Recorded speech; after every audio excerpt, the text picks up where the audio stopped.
Ich habe mir für dieses Rennen genau eine Sache vorgenommen. Ich werde wirklich passiv fahren und überleben, will keinem das Rennen zerstören. Das war mein Plan. 2 Stunden vor dem Rennen. Mercedes-AMG Motorsport Virtual Championship. Wer die Serie gewinnt, sitzt am Ende im echten GT-Rennauto oder ein ganzes Wochenende im Paddock beim AMG Petronas Formel 1 Team. Und das als VIP. Ich bin da mit dabei. Mein erstes E-Sports-Event, das ich überhaupt je gefahren bin. Und ich sag ehrlich, ich fahre eigentlich überhaupt nicht in derselben Liga.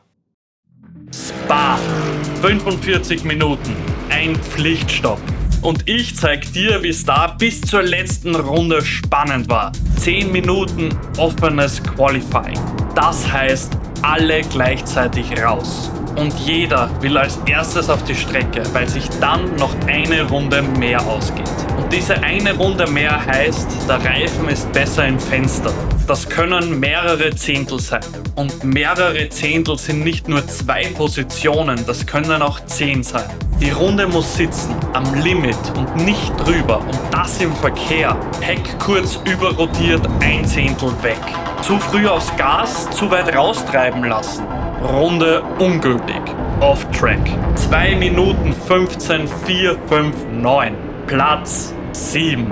Aber bevor das jetzt noch schneller klingt, als es eigentlich ist, ich hatte echt guten Windschatten. Ich konnte mich an die 2 anhängen und die Runde ist perfekt gelaufen. Aber schau dir das Feld an. Von Platz 1 bis Platz 15 liegen knapp 5 Zehntel. 15 Fahrer in einer halben Sekunde. Und das im Open Qualifying, das man im iRacing eher selten hat. Aber trotzdem, ich stehe auf Platz 7 und bin nur 3 Zehntel von der Pole entfernt. Und hinter mir stehen 4 10K iRating-Fahrer. Einführungsrunde. Die Reifen sanft aufwärmen. Die Traktionskontrolle konservativ. Lieber ein Zehntel langsamer als Radeon nicht überleben. Die Lichter auf grün. Vorne gehen 3 nebeneinander in Kurve 1. Hinter mir genauso. Und der außen wird von den anderen in das Heck des Vorderen geschoben.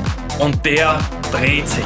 7 Autos stehen, die Teile liegen überall auf der Strecke. Und 6 davon landen im Kies und kommen wieder zurück auf die Strecke. Vorne bleibt bis jetzt alles sauber. Und dann dreht sich direkt vor meiner Nase noch Silver weg, weil es vorne staut und er es übersieht. Ich weich außen aus, leichte Berührung, aber kein Schaden. Aber ich muss durchs Kiesbett und das kostet.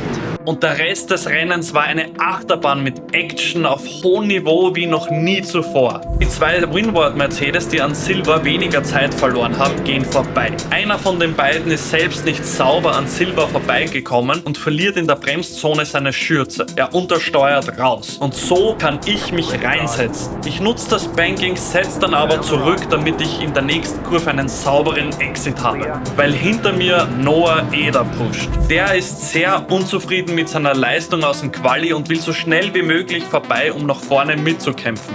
Die Pace hat er. Also wenn ich in dem Moment mit Leon Mischke kämpfe, verliere ich eine oder mehrere Positionen, anstatt eine zu gewinnen. Dann kommt Leon selber ins Kies und ich bin vorbei. Noah pusht hinter mir, er will vorbei, aber gerade so vor Pouhon zieht er zurück. Und in Runde 4 vor Busstop lasse ich ihn dann selbst vorbei, weil er einfach eine viel bessere Pace hat. Wenn ich da aggressiv verteidige, kostet mich das mehrere Runden extrem viel Zeit. Oder das ganze Rennen, wenn es dann kracht. Das ist wirklich kein Kampf, den ich gewinnen muss. Was ich nicht gesehen habe, in dem Moment kommt von ganz weit hinten einem angeflogen. Nummer 40, Rubens Lorente, Monaco. Gestartet auf Platz 14. Und der Kollege wird in der letzten Runde nochmal wichtig. Ich lasse ihm am Entry viel Platz als Sicherheit. Man weiß ja nie, ob er zu spät bremst oder nicht. Und so will ich das Rennen wirklich nicht beenden. Dann macht er im zweiten Teil wieder weit auf und ich setze mich innen rein. Vorderachse auf Vorderachse. Leichter Netcode-Kontakt.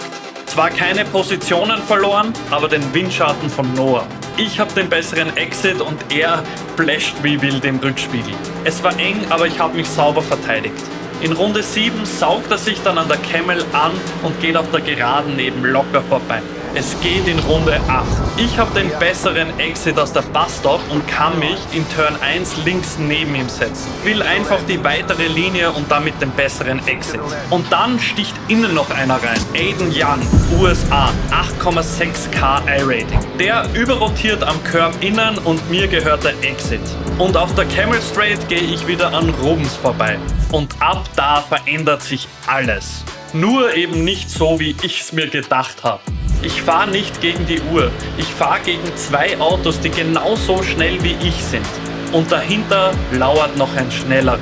Ivan. Ja, genau der aus dem Video, der mir die Daten geschickt hat zum Vergleichen. Und jetzt bin ich vor ihm. Runde 12.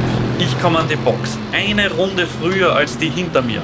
Und dann kommt es, wie es kommen muss. Ich war unter Druck, voll am Limit, mit ein paar kleinen Fehlern, aber sehr zufrieden mit meiner Pace. Ivan und Rubens haben das halbe Rennen hinter mir Sprit gespart. Die stehen kürzer und Ivan kommt sogar vor Aiden raus. Also ich komme nach meiner Outlap gerade um T1 um die Ecke, als die drei aus der Box kommen. Aus der Nummer bin ich strategisch klar als Verlierer rausgegangen. Aber ich schnapp mir Aiden noch auf der Camel Straight. Jetzt volle Attacke und ich sehe, Rubens hat Probleme mit den Reifen. Ich weiß, dass ich Ivan nicht mehr bekomme, aber Rubens schon. Und der macht Fehler und ich komme ran. Dann verbremst er sich in der Busstop. Ich hol weit aus, besserer Exit und wir fahren wieder nebeneinander Richtung Turn 1. Und dann bin ich innen und habe zusätzlich mehr Traktion durchs TC-Toggle. Dann überrascht er mich. Er fängt an, mich zu bumpdraften, das heißt, er schiebt mich an.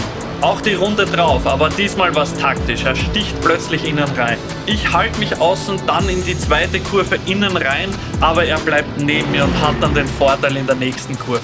Das kostet Zeit und plötzlich ist auch Aiden wieder da. Ich behaupte mich außen, aber durch die leichte Berührung mit Rubens kämpfe ich mit der Traktion. Damit habe ich einen Nachteil und im Pujon geht Aiden vorbei.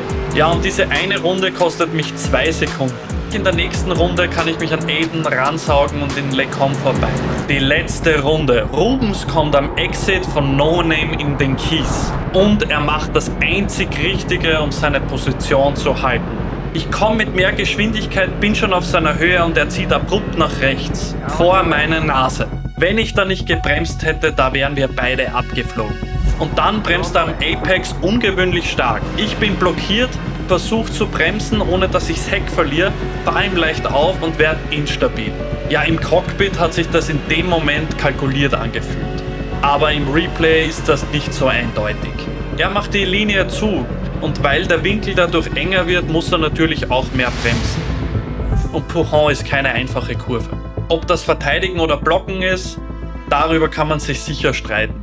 Ich fand nur dieses Rüberzucken im letzten Moment etwas an der Grenze. Ja, die Szene habe ich auch in der neuen Discord-Community gezeigt. Und eine Strafe hätte niemand ausgesprochen. Am Ende des Tages hat er seine Position sauber verteidigt und ich bin auch noch in seine Falle gelaufen. Aber ganz ehrlich, wenn ich mir Runde 16 anschaue, hätte ich die Position erst gar nicht hergeben dürfen. Platz 9.